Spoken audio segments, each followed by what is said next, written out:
I'm going to show you how you can get more stamina on R.E.P.O in just a few steps. So if you find the guide helpful, don't forget to subscribe and like the video.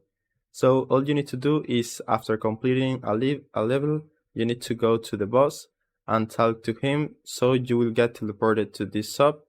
And once you are here, you need to search for the stamina upgrade, which should be right here. In my case, mine is at the floor because of a grenade.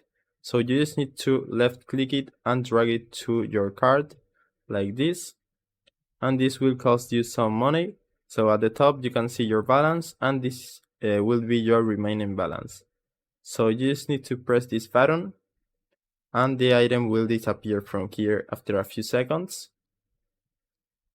And after that you will need to go here and talk to the boss again, so you start your next level, and the upgrade will appear on your track so you can consume it by pressing E.